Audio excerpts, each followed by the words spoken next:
Front में ही पूरा challenge यहाँ पे दिया हुआ है और इस चैलेंज के अगेंस्ट जो सबूत है इस किताब में है। बोलने का मतलब है जहाँ से आज की बात शुरू की थी, समाज में हर समाज में हमेशा कुछ ना कुछ सुरक्षित होते हैं, अंधविश्वास होता है जो समाज को रोकता है, उस समाज को खत्म करता है। आज के समाज के जो अंधविश्वास है जो इंसान को खत्म कर रहा है, होने वाले आने वाले भविष्य को खत्म कर रहा है, वो इसमें है। और वो सोल्यूशन क्या है वो भी इस किताब में है। ये किताब फिलहाल हर जगह अभी इस वक्त अवेलेबल है, चाहे वो Flipkart, Amazon, Meesho, Google books, Apple books, अगर मेरे वेबसाइट में आप मैं आपको प्रेफर करके मिलने वाली है। तो अब आज का जो समय है, ये मौसम, ये महीने की हम बात कर लेते हैं। इस महीने की बात कर लेते हैं, एक ऐसी बात जो आप सबको जो यहाँ बैठे हैं या जो ऑनलाइन देख रहे हैं, आज अपने घर में इम्प्लीमेंट करना है, क्योंकि आम का सीजन। 7 चैलेंजेस या 7 सुपरस्टिशन तो हमने आज बात कर ली, जो पहली मैंने बात की थी जो किताब में दर्ज है। अब 8वें चैलेंज की बात कर लेते हैं। 8वां जो सबसे ज्यादा महत्वपूर्ण है, कहीं ये आम का सीजन ना निकल जाए। तो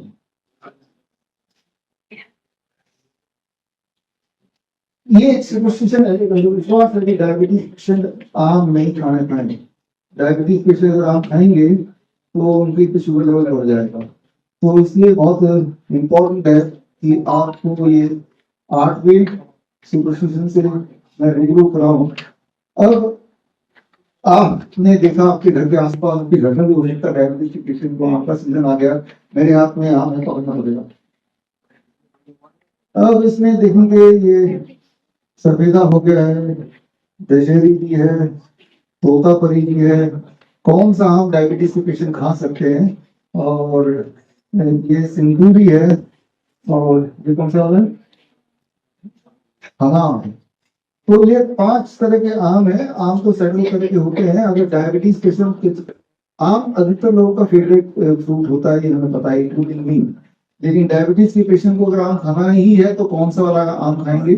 पहली बात तो ये, जैसा उनके दिमाग में घटी आएगी, डायबिटीज हो गया है आम नहीं खाना, डायबिटीज हो जाएगा आम नहीं खाना, लेकिन खाना ही हो तो क्या खाएंगे, कैसे खाएंगे, इस पर बात करेंगे 2 मिनट में। आप अगर यही बात डॉक्टर से पूछेंगे, किसी भी डॉक्टर से, एलोपैथी के डॉक्टर से, यही प्लेट लेके जाएंगे कि मुझे आम खाना है, इनमें से कौन सा आम खाऊं?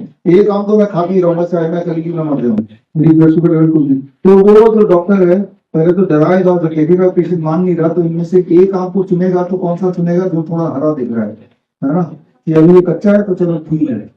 अब जरा सोचिए, जो हरा है ये कच्चा है और ये खट्टा भी है, मान लेते हैं एक बार को, हालांकि खट्टा नहीं भी हो सकता, अंदर से खट्टा है, हरा है, कच्चा है।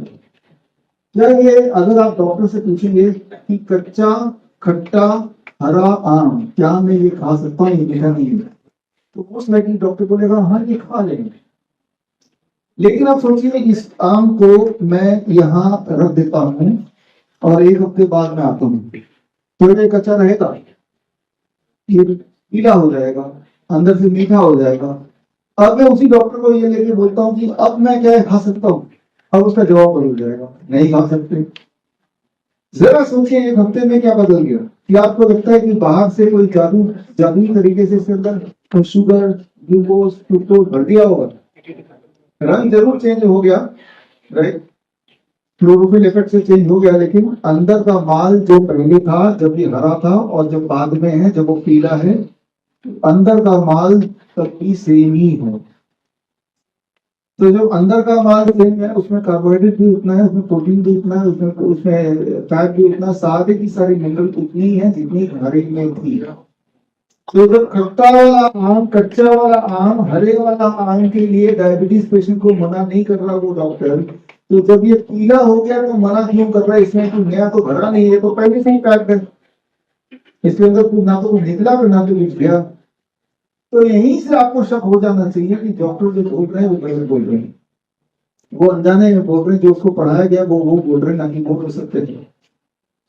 सत्य ये है कि डायबिटीज के पेशेंट अगर खाली पेट खूब सारा आम खा ले, खूब सारा, ये तो थोड़े से इसका 3-4 गुना खा ले रोज, तो उनकी डायबिटीज बड़ी जल्दी ठीक हो जाती है। ठीक हो सकती है, मैं नहीं बोल रहा, ठीक हो जाती है बड़ी जल्दी से।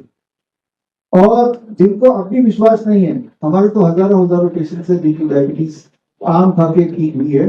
और हम एक आम का चैलेंज भी रख रहे हैं, जिनको विश्वास नहीं है कि आम खाने से आपकी डायबिटीज ठीक हो जाएगी, तो ये आम का सीजन है, आम के सीजन को मत दबाइए और चैलेंज का हिस्सा बनो। चैलेंज का हिस्सा कैसे बनेंगे? चैलेंज का हिस्सा बनने के लिए स्टेप 1, ये चैलेंज 15 में से 21 में 7 दिन का डायबिटीज मैंगो चैलेंज। 7 दिन आम खा के कैसे डायबिटीज को भगाना, ये चैलेंज है। इस चैलेंज में आपको खूब सारे आम खरीदने पड़ेंगे अपने पसंद की वेराइटी में। ये तो हो गया पहला स्टेप। दूसरा स्टेप, आपको अपने 7 दिन के लिए डाइट को केमिकल फ्री करना ही होगा। Chemical free, pesticide free, fertiliser free, यानी कि ऑर्गेनिक कर दीजिए 7 दिन के लिए। इवन ऑयल फ्री कुकिंग करनी पड़ेगी, बिना तेल के 7 दिन के लिए। तो वो कैसे करेंगे? उसके लिए हमने खास डब्बा तैयार किया है, ये है बॉस किट। ये बॉस किट आप देख रहे हैं, ये बॉस किट है। इसमें बॉस का मतलब B for blood pressure, O for obesity, S for sugar और दूसरा ऐसे सिकनेस। तो इस किट में 1 महीने का सामान है। 5 तरह के मिलेट्स हैं, 8 तरह के दालें हैं और 5 तरह के मसाले हैं, रॉक सॉल्ट, बियर और इसके अलावा नीम के पत्ते का पाउडर, नीम के छाल का पाउडर। 1 महीने का एक इंसान का जितना राशन है वो है। अगर एक घर में 4 लोग हैं तो 4 लोग मिलकर 1 हफ्ता ये पूरा खा सकते हैं। ये सारा डिलीट कर दो। इवन 7 दिन के टूथपेस्ट भी नहीं यूज करना है। नीम का पाउडर बनाना है, उसकी विधि भी इसके अंदर की है। कि मान लो पेरेंट्स को ना बोलो कि वैक्सीन लगाने से ऑटिज्म होगा, तो बच्चे ऑटिज्म होते जाएंगे। या फिर याद कीजिए कोरोना टाइम पे जब हम बता रहे थे वैक्सीन मत लगाइए, आपको दिक्कतें आएंगी और दिक्कतें आएंगी, आ भी रही हैं। तो बीमारी को बचाना, खत्म करना हो या कम करना हो, तो ये हमें रिस्पॉन्सिबिलिटी बताना पड़ेगा। खास तौर पे देखिए हमारे पास कैंसर पेशेंट आते हैं, वो ठीक होकर चले जाते हैं, लेकिन डॉक्टर के बोलने पे पेट स्कैन दोबारा करा लेते हैं और रेडियोएक्टिव मटेरियल बॉडी में डलवा लेते हैं और रेडियोएक्टिव मटेरियल से दोबारा कैंसर आ जाता है। आपको बताया मैंने, तो मुझे बताना पड़ता है अपने पेशेंट को कि पेट स्कैन मत कराना, बायोप्सी मत कराना, क्योंकि इससे आपको नुकसान होगा, कैंसर बन जाएगा नया, कीमोथेरेपी से कैंसर बन जाएगा नया। नहीं तो पेशेंट हमारे पास आके ठीक होकर वापस जाते हैं और किसी और डॉक्टर के बताने के से गुमराह होकर कीमोथेरेपी करते हैं। तब मेरी ये मजबूरी है उस पेशेंट को बचाने के लिए ये बताना कि भाई कीमोथेरेपी से कैंसर ना तो प्रिवेंट होता है, ना कंट्रोल होता है, ना क्योर होता है, उससे कैंसर उल्टा बढ़ता है। कीमोथेरेपी का फुल फॉर्म है केमिकल थेरेपी। अगर मैं ये नहीं बताऊंगा तो ठीक होने के बाद भी उनके ट्रैप में फंसेंगे और फिर वही बीमारी जिससे हमने ठीक किया था वो बीमारी दोबारा से उसको हो जाएगी। इसलिए बताना इज माई रिस्पॉन्सिबिलिटी और मेरी मजबूरी है।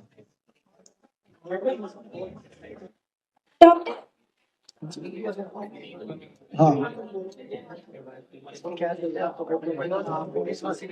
देखिए, पहली बात तो आयुर्वेदिक पंचकर्मा कॉस्टली अगर आप बोल रहे हैं, फॉर एग्जाम्पल ये है महानारायण तेल और 1700 का है।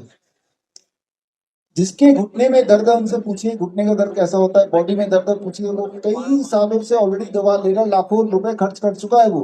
वो ऑफिस भी नहीं जा रहा, उसके पैसे वहां भी खर्च हो गए कि उसका छुट्टी लग रही है। वही वाला इंसान जब ये लेगा और वो ठीक होगा, ऑफिस जाने लगेगा, तो जो एलोपैथी में लाखों रुपए खर्च किए उसके एवज में जितना उसका मैन आवर डे उसका घर पे बैठे रहने से हुआ है, उसके एवज में अगर ये 1700 का है और घर बैठे ही करना है तो ये महंगा तो मैं नहीं बोलूंगा। आफ्टर ऑल बीमार जब पड़े हैं तो आपने खुद ही अपनी हालत ऐसी बनाई है, तो उस हिसाब से अगर पैमाने में देखें, एक तरफ नी रिप्लेसमेंट 3 लाख में, दूसरी तरफ महानारायण तेल 1700 में, तो और ये ओरिजिनल आपकी घुटने को ठीक करेगा या बॉडी के जॉइंट्स को ठीक करेगा और वो सिर्फ एक टेम्पररी रिलीफ देगा। तो इस तरह से जब आप दौड़ेंगे तो आपको ये महंगा नहीं लगेगा। डॉक्टर, आप अपने वीडियो में स्टेथोस्कोप को रबर ट्यूब कहते हैं और साथ ही में जो एलोपैथी डॉक्टर है उनको भी रबर ट्यूब डॉक्टर कहते हैं, तो ऐसा क्यों? क्या हम एक्सप्लेन कर सकते हैं?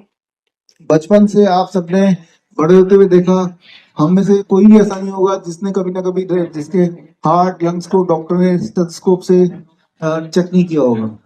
तो हम सबके आप सबके दिमाग में स्टेथोस्कोप के लिए बहुत बड़ी इज्जत है।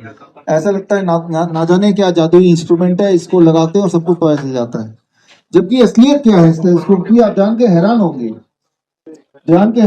किसी को स्टेथोस्कोप यूज करना है? हाँ, आइए। मान लीजिए आपका नाम क्या है सर? राजेश है। मान लीजिए एक तरफ ये राजेश जी हैं और एक तरफ मान लो स्टेथोस्कोप वाला रबर ट्यूब का डॉक्टर है, और ये ओपीडी है हमारी चल रही है, यहाँ निमोनिया के पेशेंट है 100 पेशेंट मान लो। अब ये दोनों को नहीं पता कि इनमें से निमोनिया के पेशेंट कौन है भी कि नहीं। स्टेथोस्कोप वाला डॉक्टर क्या करेगा, रबर ट्यूब वाला डॉक्टर उसके लंग्स को चेक करेगा, हार्ट को चेक करेगा, सर्कल से सुनेगा, फिर सोचेगा कि ये निमोनिया है कि नहीं है। और क्योंकि राजेश जी आपको तो कुछ सर्कल ज्ञान है नहीं, आप क्या करेंगे, अपनी जेब से कॉइन निकालेंगे, कॉइन, और दिन मनी में सोच लेंगे हेड आएगा तो निमोनिया है, टेल आएगा तो निमोनिया नहीं है। तो आपको जान के हैरानी होगी कि दोनों में से इनका डायग्नोसिस ज्यादा परफेक्ट होगा, कॉइन टॉस से भी ज्यादा कम उसकी एक्यूरेसी है स्टेथोस्कोप की। तो मैं ये बोलना चाह रहा हूँ कि जो गले में लटका के घूमते हैं, बाजार में जा रहे हैं तो सब्जी मंडी में भी लगा के घूम रहे हैं, इंस्टाग्राम रील बना रहे हैं तब भी घूम रहे हैं गले में लटका के, शादी में भी मैंने देखा एक डॉक्टर को इनवाइट किया तो सिर को लगा के ही आया था। मैं तो पूछना चाहूंगा पोटी में जाते तब भी लगा के रखते होंगे।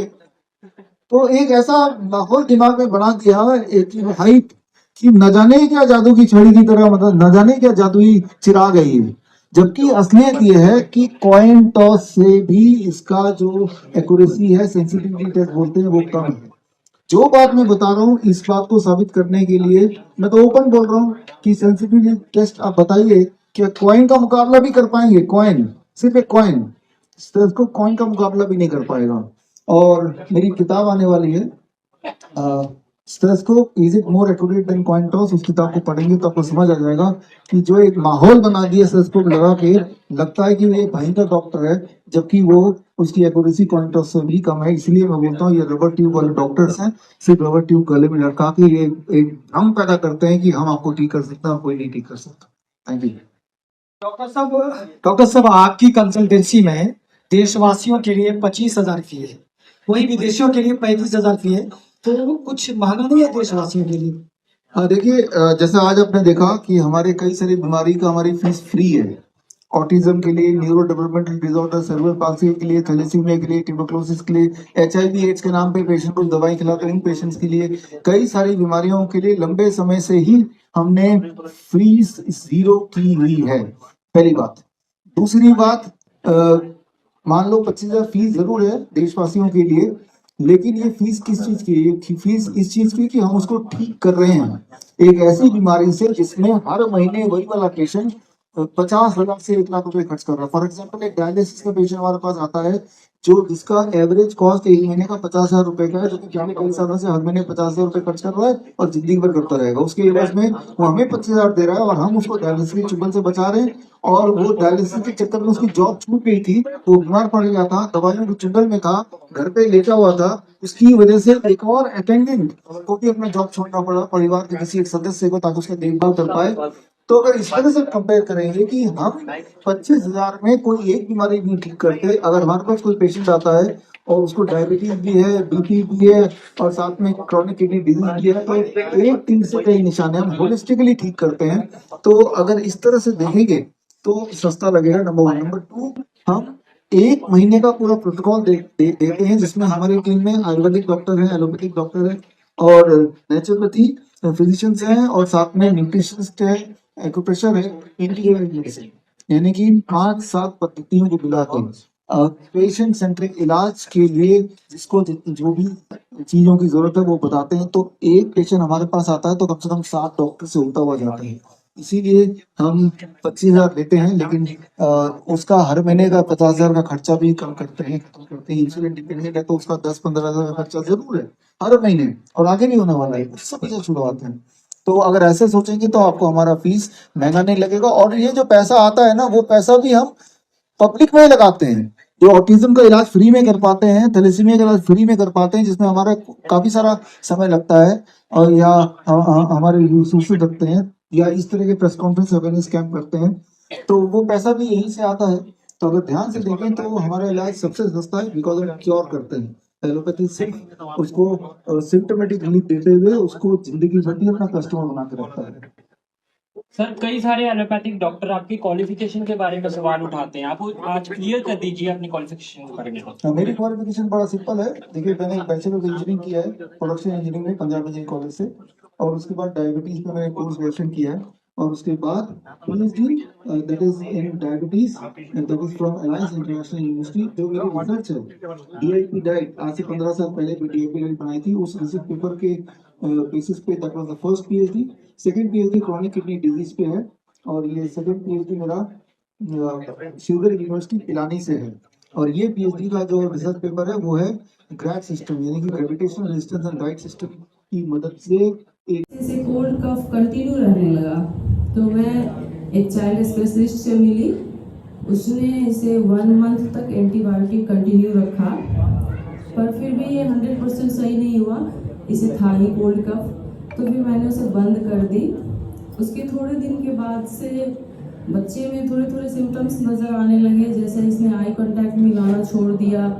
हम इसे कुछ बोलते थे तो ये कोई रिस्पॉन्ड नहीं करता था, एंड इसकी स्पीच भी चली गई, बोलना बिल्कुल बंद कर दिया, कुछ भी नहीं बोलता था। एंड उसके बाद से हम थोड़े दिन, हमें ऐसा लगा कि चलो बहुत छोटा है, अभी 1.5 साल का ही है, कोई नहीं बोलेगा, थोड़े दिन बाद बोलेगा। पर ऐसा करते करते हमें लगभग ये 2 साल का होने वाला था, तब तक सेम था, बिल्कुल आई कांटेक्ट जीरो हो गया, हाइपर रहने लगा, उछल कूद करता था, बैठता नहीं था, ढंग से सोता नहीं था। तो उसके बाद फिर हम एक चाइल्ड स्पेशलिस्ट से मिले नेपाल में, तो वहाँ पे उसने ADHD सिम्टम्स बताया और बोला कि आप स्पीच थेरेपिस्ट से मिलो। तो फिर हम घर आए और हम लोग सोच ही रहे थे आपस में कि कहाँ मिले, किसको दिखाए। मैं बिहार से हूँ, रहती दिल्ली में हूँ। फिर उसी टाइम पे हमें फेसबुक पे डॉक्टर BRC सर का वीडियो देखने को मिला, तो मैं एक वीडियो देखी, उसके बाद और सारे सर्च करके देखी बहुत सारे, तो मुझे ADHD और ऑटिज्म के बारे में पता चला। फिर उसी टाइम सर ने वो बुक रिलीज़ किया था, ऑटिज्म से आज़ादी। फिर मैं वो बुक बैक करके कैन प्रोटोकॉल में ग्रुप में ऐड हो गई, जिसे नमिता मैम गाइड करती है। सो मैं 22 दिसंबर से कैन प्रोटोकॉल फॉलो कर रही हूँ।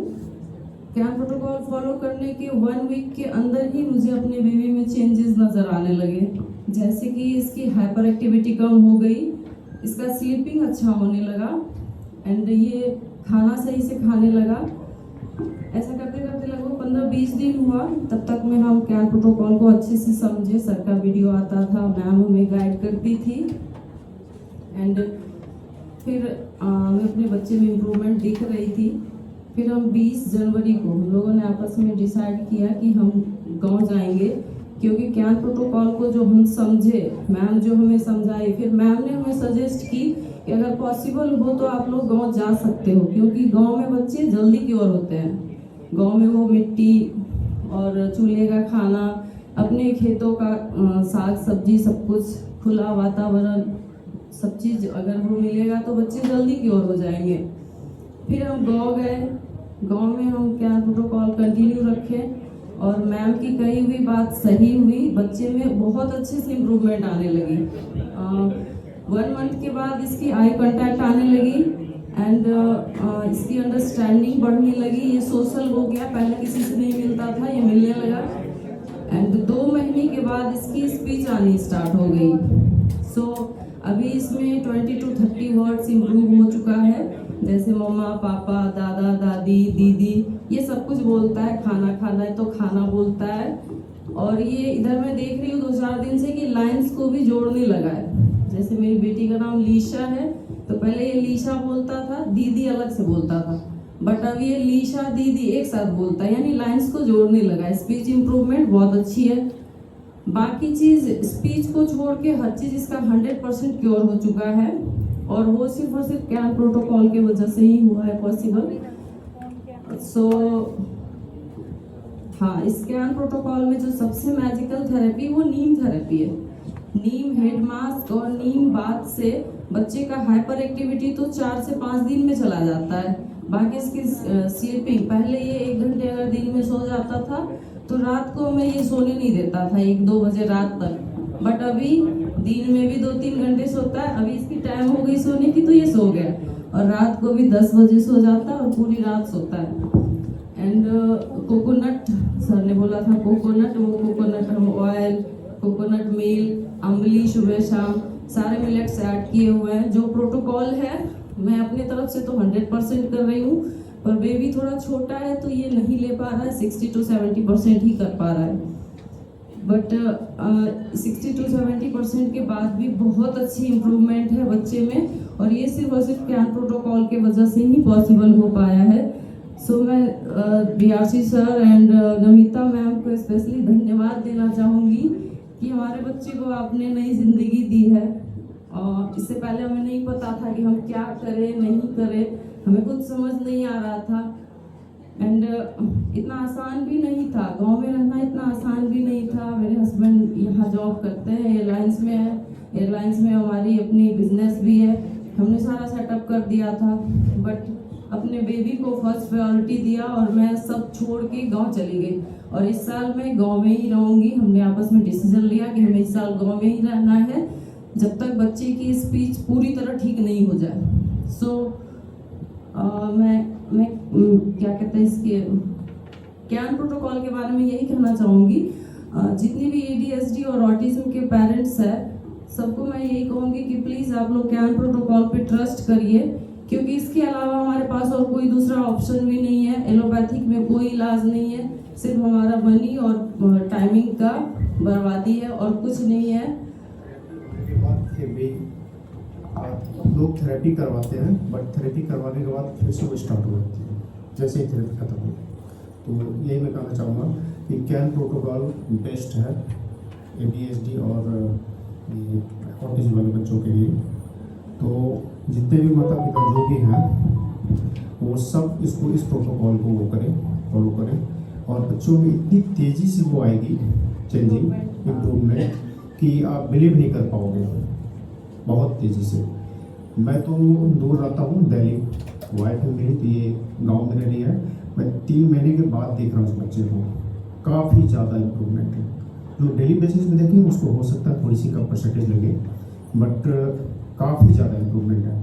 पहले एक बार बोलता था कि आता नहीं था मेरे पास, अब फ़ोन पे मेरे से 10-10 मिनट तक बात करता है वीडियो कॉल पर, तो काफ़ी चेंजिंग है। पहले 10 बार बुलाने पे भी ये नहीं आता, सुनता ही नहीं था, सुनता ही नहीं हमारी था, तरफ देखता भी नहीं था। बट अभी एक बार में आ रहा है, एक बार में आ रहा है बुलाने पे, कहीं भी रहता है बुलाऊं आ जाता है, कहीं जा रहा है मैं बोलूँ नहीं जाओ यहाँ बैठो कि एक बार में बैठ जाता है। कुछ उठा रहा है बोलूँ टूट जाएगा मत उठाओ तो वो रख देता है। मतलब इसकी, और सोशल भी हो गया है, जो भी आते हैं उससे ये तुरंत घुल मिल जाता है, उसके साथ खेलने लगता है। इस टाइप की प्रॉब्लम 4-5 साल पहले सुनने को, मतलब हम लोग को सुनने को कभी मिला नहीं था किसी के बारे में। लेकिन अभी जब से मेरे बच्चे को ये हुआ तब से काफ़ी लोगों में देखने को मिल रहा है, काफ़ी लोगों के बच्चे को। तो सबको मैं यही सजेस्ट करना चाह रहा हूँ, कैन प्रोटोकॉल बहुत बेस्ट है सबके सब बच्चे के लिए इस टाइप की। और एलोपैथिक में आप कराओ लेकिन कोई खास रिजल्ट नहीं है, इसीलिए मैंने फॉलो नहीं किया। हर जगह से हमें हमारे खुद के रिलेटिव हैं अभी भी, वो स्पीच थेरेपिस्ट है, ऑक्यूपेशनल थेरेपिस्ट है, उसने भी उनसे भी मैं बात करी, उनसे जानना चाहिए तो वो बोली कि देखो हम थेरेपी तो कर रहे हैं, बाकी सारा चीज़ तुम्हें खुद ही करना होगा, घर में ही करना होगा। हाँ, बट बच्चे की इतनी एज नहीं थी तो हम लोग ये सोचते थे कि चलो थोड़े टाइम बाद ये सही हो जाएगा, लेकिन उसी पर हमारे बच्चे के दुर्भाग्य थे कि इस ट्रैप में फंसे। पर हमारे बच्चे के सौभाग्य भी है कि सही टाइम पे हमें सर की गाइडेंस और मैम मिल गए, जो हमारे बच्चे समय रहते बिल्कुल इस ट्रैप से निकल गए हैं। अब हमें कोई टेंशन नहीं है, और कैन प्रोटोकॉल के साथ भी हम बिल्कुल कंफर्टेबल है। स्टार्टिंग में थोड़े टाइम दिक्कत आई थी सब कुछ करने में, पर अब कोई दिक्कत नहीं है, बिल्कुल ईजी वे में सब कुछ कर रही हूँ। और उसके साथ साथ हम भी स्वस्थ हो गए। मेरे घुटने में दर्द थी तो नीम प्रोटोकॉल और सर के DAP डाइट से मैं भी सही हो गई हूँ, मुझे अब कोई पेन नहीं होता। हस्बैंड को BP था, ये 2 साल से BP की टैबलेट ले रहे थे। सर के DAP डाइट से इनका BP का टैबलेट भी छूट गया। इनका शुगर बढ़ गया था, वो शुगर तो 1 मंथ में ही इन्होंने 2 टेस्ट कराया, दोनों नॉर्मल आया। पहले टेस्ट में काफ़ी हाई था, सर का प्रोटोकॉल 15 दिन करने के बाद फिर टेस्ट किया तो थोड़ा कम हुआ, फिर 15 दिन करने के बाद टेस्ट किया तो नॉर्मल से भी नीचे आ गया था। सो डीएपी डाइट और ये कैन प्रोटोकॉल ये दोनों बेस्ट है। कैन प्रोटोकॉल में बस सुबह बच्चे जगते थे तो मैं नीम देती थी, नीम पी लेता था, आसानी से पी लेता है, कोई परेशानी नहीं होती है। एंड उसके बाद कोकोनट ऑयल पिलाती थी, फिर अम्बली जो रात को बनाती थी फर्मेंट के लिए वो अम्बली खाता था ये, फिर उसके बाद फ्रूट्स लेता था 12 बजे तक। उसके बाद ये सैलड एंड जो प्लेट 2 में इसका खाना होता था मिलेट्स का ही वो लेता है। फिर बीच में इसे भूख लगती थी तो मैं ड्रिंक दे देती थी जैसे कोकोनट मिल्क का या फिर कोई जूस इस टाइप का कुछ। फिर रात को ये 8 बजे से पहले 7 बजे के आसपास फ्रूट्स या वेजिटेबल्स और जो इसका मिलेट्स था वो ले लेता था उन्होंने। बस यही चीज़ फॉलो किया है। सिंपल है, आसान है, कोई दिक्कत नहीं होगा। अगर पॉसिबल है तो आप गांव जा सकते हैं, बट जिसको गांव में नहीं है सुविधा तो वो अगर थोड़ा सा टाइम अपने बच्चे को दे तो शहर में भी कर सकते हैं, कोई दिक्कत नहीं होगी, कोई परेशानी नहीं होगी। हाँ इसमें बिना कोई भी मतलब दवाई नहीं खानी है बच्चे को, और सिर्फ प्रोटोकॉल से ही और सिर्फ जो खाना खाने उस खाने से ही इतना क्योर हो रहा है, ये अनबिलीवेबल। ये तो मैजिक ही है ना कि कोई मेडिसिन हम यूज नहीं कर रहे हैं। सर जो नेचुरोपैथी जो नेचुरल चीज बता रहे हैं वो हम अपने घर से ही अपने बच्चे को ठीक कर रहे हैं। इससे बेस्ट और क्या हो सकता है हमारे लिए? कुछ भी नहीं हो सकता। और बाय बर्थ जब ये नहीं था तो मुझे लग रहा है कि वैक्सीन की वजह से ही हुआ, वैक्सीन की वजह से मुझे लग रहा है। एक नॉर्मल बेबी अनहेल्दी हो गया, स्पीच डिले हो गया, इसके अंदर में इतनी सारी प्रॉब्लम हो गई। उससे पहले कुछ नहीं हुआ था, ना कोई एक्सीडेंट ना कुछ ऐसा कुछ भी नहीं। सिर्फ वो वैक्सीन लगी, एंटीबायोटिक्स चला और उसके बाद में बेबी में प्रॉब्लम स्टार्ट। बट अभी हम बहुत हैप्पी हैं, खुश हैं, हमारे फैमिली में कोई टेंशन नहीं है। बच्चा हमारा स्पीच को छोड़ के हर चीज़ इसका 100% क्योर हो चुका है, कोई दिक्कत नहीं है। बस मैं कैन प्रोटोकॉल फॉलो कर रही हूँ। किया वो इम्पोर्टेंट नहीं था उनके लिए, और मैं भी नहीं समझता कि वो इम्पोर्टेंट है। और ये भी हो सकता है कि जो बातें मैंने बताई किसी और ने भी वही बात बताई होंगी या उनको कहीं से उन्होंने पढ़ा होगा, तो ये भी हो सकता है। तो ये कई सारे कारण हो सकते हैं कि भाई वो उन्होंने नाम क्यों नहीं लिया, लेकिन मुद्दा ये नहीं कि नाम लिया कि नहीं, मुद्दा ये है कि इस तरह की डाइट में रह के कैंसर ठीक हो सकता है। डॉक्टर साहब, जो गरीब व्यक्ति है वो आप तक कैसे पहुंचे और कैसे वो आपसे इलाज कराएगा, जो एक पुअर व्यक्ति है? देखिए, जो पुअर व्यक्ति हैं उनको हम तक पहुंचाने के लिए हमने हमारे पूरे देश में, देश विदेश में 1000 से अधिक डॉक्टर बीआरसी क्लिनिक अंडर होंगे। भारत में लगभग हर शहर में डॉक्टर बीआरसी क्लिनिक अंडर होंगे। आप हमारे वेबसाइट में जाइए, विश्व.com में जाइए और जाके वो आपके शहर का क्लिनिक कौन सा वो पता कीजिए, हमें फ़ोन करके या उस वेबसाइट में मिल जाएगा। और जब हम क्लिनिक में जाएंगे तो वहाँ वो मेरे ट्रेंड एक्सपर्ट्स हैं, उनके द्वारा जब इलाज करेंगे तो वो उतना महंगा नहीं होगा। वो 6,500 उनकी फीस होती है, और उस फीस में वो ये बड़ी बीमारी जब हर जगह से हार मांगे, बड़े बड़े हॉस्पिटल यहाँ कराया करती है, तब वो आपके काम आएंगे। तो आपको हम तक पहुँचने की आवश्यकता नहीं है, हमारे एक्सपर्ट्स ही के क्लिनिक्स लगभग हर शहर में 20 से अधिक देशों में हैं, तो वहाँ पहुँचा जा सकता है। डॉक्टर साहब, आप पे आयुर्वेदिक पंचकर्मा प्रोडक्ट बाजार में बिकने वाले प्रोडक्ट से महंगे क्यों हैं? और दूसरा, जो आपका बॉस नाम का जो प्रोडक्ट है वो डाइट प्लान है, उसको ना इस्तेमाल कैसे करें ये नहीं पता बहुत सारे लोगों को। उसमें अगर पर्चा दे दें तो बहुत बड़ी सुविधा होगी, इसको ऐसा इस्तेमाल करें जैसे कि नेम के डिब्बे हैं उसमें। हाँ, देखिए, इसमें हमारे जो पंचकर्मा के प्रोडक्ट्स हैं वो महंगे नहीं हैं। इसमें हर वैसे ही यूज़ किया गया जैसे आयुर्वेद में वर्णित किया गया है। जब हर वैसे यूज़ करेंगे तो थोड़ा महंगा हो जाएगा। अगर हर की जगह मैं कुछ और यूज़ करूँगा तो ये महानारायण तेल नाम कोई और नाम ही रखना पड़ेगा इसका। और इसलिए क्योंकि ये हर की जो भी कॉस्टिंग आती है वो कॉस्टिंग लिखा है, अपना मार्जिन बहुत कम लगा है। लेकिन आप महंगा जब बोल रहे हैं तो जाहिर सी बात है मार्केट में इसी नाम से जो और प्रोडक्ट उपलब्ध है आप उससे कंपेयर करेंगे, लेकिन उससे कंपेयर करना ठीक नहीं होगा, क्योंकि इसमें जो इंग्रीडियंट है वो सारे इंग्रीडियंट बाकियों में नहीं है। और हमने जो इंग्रीडियंट दिया हमने सब वही दिए हैं जो वर्णित किया गया है, जो टेक्स्ट बुक में लिखा है, और उन्होंने जो दिए हैं वो अपने हिसाब से अपनी मर्जी से कोई भी चीज़ डाल दिया है, तो उससे उनका रेट तो घट गया लेकिन उसकी इफेक्टिवनेस भी घट गई। और आपका जो सवाल है बॉस किट के बारे में, ये बॉस किट को यूज़ करने के लिए आप विश्व.com BISWARWP.com/boss में जाएंगे तो वहाँ पे हमारे वीडियोज़ हैं।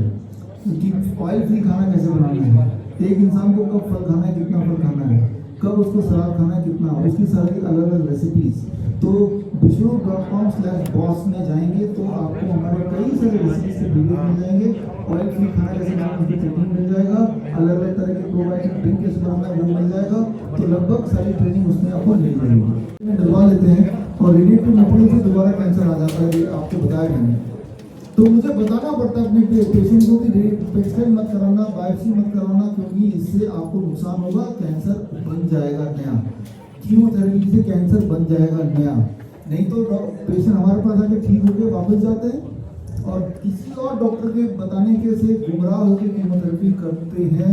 तब मेरे लिए मजबूरी है उस पेशेंट को बचाने के लिए ये बताना कि भाई कीमोथेरेपी से कैंसर ना तो प्रिवेंट होता है, ना कंट्रोल होता है, ना क्योर होता है, उससे कैंसर उल्टा बढ़ता है। कीमोथेरेपी का फुल फॉर्म है कैंसर थेरेपी। अगर मैं ये नहीं बताऊंगा तो ठीक होने के बाद भी उनके ट्रैप में फंसेंगे और फिर वही बीमारी जिससे हमने ठीक किया था वो बीमारी दोबारा से उसको हो जाएगी। इसलिए बताना इज माई रिस्पॉन्सिबिलिटी। और डॉक्टर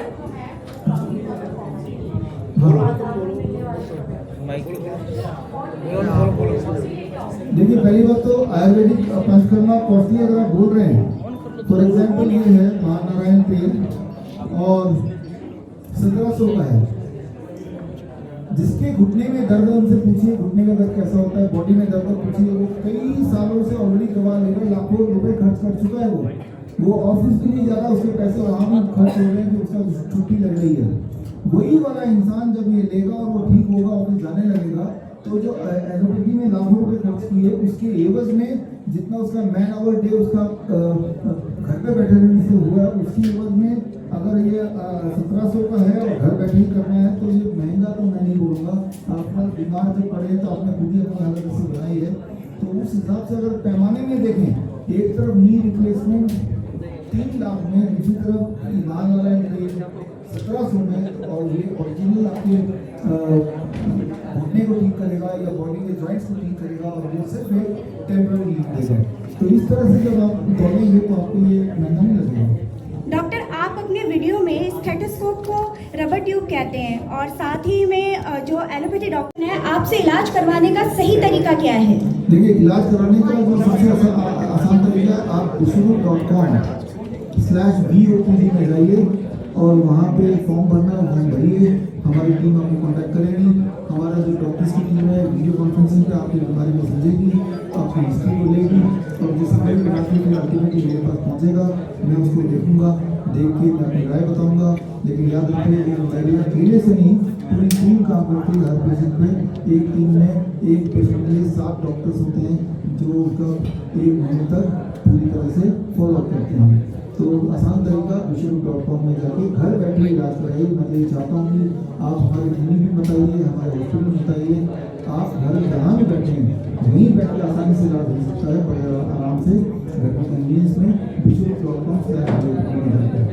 डॉक्टर साहब, मेरा एक महत्वपूर्ण सवाल है कि पूरे वर्ल्ड में जो डायबिटीज़ के पेशेंट हैं ना, वो दिन प्रतिदिन बढ़ते जा रहे हैं। और एक तरफ तो डॉक्टरों ने, एलोपैथी के डॉक्टरों ने उनको डरा रखा है कि मीठा बिल्कुल नहीं खाना है, और आप दूसरी तरफ चैलेंज कर रहे हैं कि आम खा के ठीक हो सकते हैं, डायबिटीज़ को ठीक कर सकते हैं। तो ये कहाँ तक सच है और कहाँ तक आपको सक्सेस मिल पाएगी? देखिए, ये जो आम का चलन बताया, ये फलों का चलन है। कोई भी फल मिले, मीठा आम हो, अंगूर, चीकू, केला हो, हर फल से ठीक हो सकता है। फिलहाल आम का सीजन है इसलिए मैंने आम का जिक्र किया। और यही मेरा रिसर्च है 2015 से DIP डाइट पे लाखों लोग जो मुझे सुनकर उनमें से भी कई लोग होंगे जिन्होंने इसको अपनाया और आज ठीक है। तो हमारे पास हर तरह के एविडेंसेस मौजूद हैं जो मैंने अपनी किताबों में डाले हैं। और फिर मैंने 15 मई से लेकर 20 मई के बीच में चैलेंज रखा है और जिसमें और भी नए